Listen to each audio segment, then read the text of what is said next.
গত 53 বছরে বাংলাদেশ আওয়ামী লীগ, বিএনপি, জাতীয় পার্টি, জামাত, জাসদ, অন্যান্য যতগুলো দল আছে, কিছু কিছু দল এই সরকারি দলের সাথে সম্পৃক্ত হয়ে তারা বাংলাদেশের অনেক খেলায় খেলেছেন। এই মুহূর্তে যিনি ফাইনাল খেলাটা খেলতে শুরু করেছেন সেটা হলো অন্তর্বর্তীকালীন সরকার, প্রধান ডক্টর মোহাম্মদ ইউনূস। এই মুহূর্তে আসলে এই ডক্টর মোহাম্মদ ইউনূসকে এই বিএনপি, জাতীয় পার্টি, জামাতে, জাসদ, আওয়ামী লীগ কেউ দেখতে পাচ্ছে না। অর্থাৎ তার ছায়াটুকু যখন মানুষ দেখে তখন আসলে এই ছায়ার মধ্যেও পারে না যে লাঠি আঘাত করে। তার কারণটা কি? তার যথেষ্ট কারণ রয়েছে। আসলে এই পৃথিবীতে যোগ্যতম ব্যক্তিকে আসলে কেউ দেখতে পারে না। আপনারা জানেন যে গত 8 মাস ধরে ভারতের মিডিয়াগুলো যেভাবে অপপ্রচার চালিয়ে যাচ্ছে, এই অপপ্রচার আসলে কতটা সত্য কতটা মিথ্যা একমাত্র ভারত জানে। কারণ আমাদের গোয়েন্দা সংস্থার রিপোর্ট আসার আগে ভারত সেই রিপোর্টগুলো এই নিউজগুলো প্রকাশ করে দেয়। গত 24 ঘন্টায় আমাদের বাংলাদেশে অনেক উদ্বেগ উৎকণ্ঠার সাথে কাটিয়েছে বাংলাদেশ আপনার সেনাবাহিনী। এই সেনাবাহিনী নিয়ে এই অনেক ঘটনা এই মুহূর্তে ঘটতে যাচ্ছে। আপনারা জানেন যে এই গত 24 ঘন্টা আগে বেশ কিছু মানুষ, অর্থাৎ যারা বিভিন্ন দলের, তারা বলেছিল দেশে হয়তো সামরিক শাসন জারি হবে। আসলে সামরিক শাসন জারি হওয়ার মতো কি হয়েছে বাংলাদেশে এই মুহূর্তে? এই অন্তর্বর্তীকালীন সরকার কি ব্যর্থ রাষ্ট্র চালাতে? আমি এই মুহূর্তে আমার প্রায় 49 বছর বয়স, এই 49 বছর আমি যতদিন বুঝতে শিখেছি তার মধ্যে সবচেয়ে ভালো আমি এই রমজান দেখেছি, যে এই রমজানে কোনো প্রকার দ্রব্যমূল্য বাড়েনি, এমনকি কোনো রকম কারচুপি নেই, কোনো প্রকার সিন্ডিকেট নেই। এই যে একটা রমজান গেল, 1 সেকেন্ডের জন্যও আপনার সেহরি, ইফতার এই সময়টাতে বিদ্যুৎ যায়নি। অথচ আমরা গত 16 বছরে আওয়ামী লীগের শাসন আমলে, বিএনপির শাসন আমলে, জাতীয় পার্টির শাসন আমলে আমরা দেখেছি যে বিদ্যুতের কি একটা অবস্থা যে দাঁড়িয়েছিল, মানুষ অতিষ্ঠ হয়ে গিয়েছিল।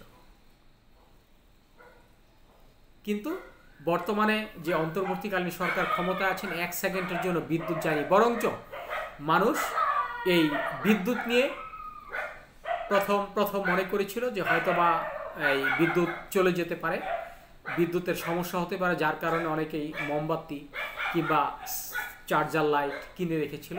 আসলে এটা কোনো কাজে লাগেনি। সেনাবাহিনী এই মুহূর্তে কোনো সেনা ক্রু করার কোনো সুযোগ নেই। আপনারা জানেন গত 16 বছরে আওয়ামী লীগ একটি আইন পাশ করিয়ে দিয়ে গেছে, যে আইনটির দ্বারা সেনাবাহিনী ইচ্ছা করলেও আপনার এই ক্ষমতা নিতে পারবে না। যার কারণে আমি আজকে সবাইকে বলবো, যারা এই বিষয় নিয়ে খুব চিন্তায় এবং চিন্তিত রয়েছেন যে হয়তোবা সেনাবাহিনী ক্ষমতা নিতে পারে, তাদের জন্য একটি সুসংবাদ। সেটা হচ্ছে আপনারা নিশ্চিত থাকেন যে সেনাবাহিনী ক্ষমতা নেওয়ার কোনো সুযোগ নেই এবং কখনোই পারবে না। সবচেয়ে বড় কথা হলো, ভারত কোনো প্রকার সুযোগ করতে পারছে না, কোনো সুবিধা নিতে পারছে না। এই 8 মাসে এই আওয়ামী লীগ ক্ষমতাচ্যুত হওয়ার পর এই যতটা বিপদে পড়েছে আমাদের বাংলাদেশের মানুষ, তার চাইতে হাজার হাজার লক্ষ লক্ষ গুণ বিপদে আছে এখন ভারতবাসী। তার কারণ আপনারা দেখেন, ভারতের সাথে আমাদের চিনি আমদানিতে একটা লাইসেন্স ছিল, আমদানি রপ্তানি বিষয় ছিল, কাঁচা বাজার ছিল, কাঁচা পণ্যের মধ্যে ছিল পেঁয়াজ, রসুন, আদা, হলুদ, মরিচ, এইসব পণ্যগুলো। তারপর আলুও ছিল, এরপরে মশলা ছিল। এই যে বিষয়গুলো এই বর্তমানে এই অন্তর্বর্তীকালীন সরকার ক্ষমতায় আসার পর যখন এই ভারত বিদ্বেষী হয়ে পড়ল তিনি, তখন ভারত আসলে এই মুহূর্তে তাদের যেই পেঁয়াজ, যে কাঁচা পণ্যগুলো যেগুলো প্রতিনিয়ত বিক্রি না করলে সেগুলো পচে যায়, এই পণ্যগুলো তারা এই বর্তমানে বাংলাদেশ থেকে ভারত থেকে বাংলাদেশে আনছে না, যার কারণে এখন ভারত লক্ষ লক্ষ কোটি কোটি ডলার তারা ব্যয় গুনছে, যার কারণে ভারত এখন বাংলাদেশের বিপক্ষে কথা বলবে, এটা একেবারেই স্বাভাবিক। আর দ্বিতীয় কথাটি হচ্ছে, আমার মনে হয় 1971 সালের পরে যতগুলো রমজান রোজার ঈদ গেছে, অর্থাৎ ঈদ উল ফিতর এবং ঈদ উল আজহা, সবচাইতে দুঃখজনকভাবেও হলেও সত্য, যেটা বাংলাদেশ থেকে ভারতে কোনো মানুষ এবছর কোনো ঈদের শপিং করতে যায়নি কলকাতায়, দার্জিলিংয়ে কিংবা অন্যান্য জায়গায়। একদিকে যেমন ভারত পর্যটন শূন্য হয়ে পড়েছে, অন্যদিকে ব্যবসা বাণিজ্যের যেই তারা লোকসান গুনছে, আরেক দিক দিয়ে যে ঈদ হলে যে বাংলাদেশের মানুষ হুলস্থুল কাণ্ড ঘটাতে লক্ষ লক্ষ টাকা কোটি কোটি টাকার এই তারা বস্ত্র এই ভারত থেকে আমদানি করত, কিংবা আমাদের বাঙালিরা ওখানে যেয়ে তারা শপিং করত, এই সব কিছুই বন্ধ হয়ে গেছে। শুধু এটা নয়, আরেকটি সুসংবাদ আমি দিচ্ছি, সেটা হলো 10টি অঙ্গরাজ্য আগামী 2 বছরের ভিতরে যদি ডক্টর মোহাম্মদ ইউনূস ক্ষমতায় থাকেন, তাহলে মনে করবেন এই 10টি অঙ্গরাজ্যের মধ্যে একটি গোলযোগ সৃষ্টি হবে। দেখবেন ভারত এমন একটি ভিন্ন ভিন্ন আকারে তারা বিভক্ত হবে, তারা বিচ্ছিন্নভাবে এমন একটি পর্যায়ে চলে যাবে, ভারত এমন একটি রাষ্ট্রের মতো হবে, তিনি এই আফগানিস্তানের চেয়েও কঠিন থেকে কঠিনতর অবস্থায় তারা গিয়ে দাঁড়াবে। কারণ ভারত এমন একটি রাষ্ট্র যেখানে হিন্দু, মুসলমান, খ্রিস্টান, বৌদ্ধ, চাকমা, কুকি, মগ, টিপরা, মণিপুরি, খাসিয়া বিভিন্ন জাতের মানুষ সেখানে আপনার বসবাস করে। এবং ভারত শুধু একটি হিন্দু রাষ্ট্র নয়, এখানে সব রাষ্ট্রের মানুষ রয়েছে, যেখানে বাংলাদেশের চেয়েও মুসলমান রয়েছে এই ভারতে বেশি,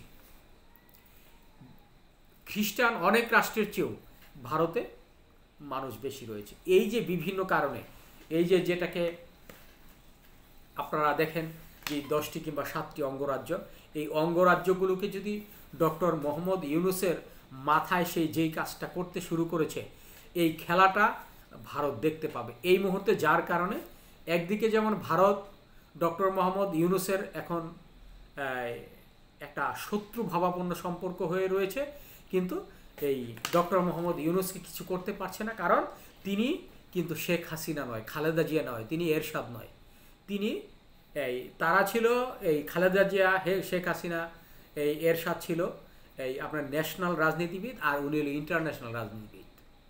যার কারণে ডক্টর মোহাম্মদ ইউনূসের মতো একজন ব্যক্তি যদি বাংলাদেশে আগামী 5 বছর ক্ষমতায় থাকে, আমার মনে হয় না যে বাংলাদেশ কখনোই কারো কাছে হাত পেতে খেতে হবে।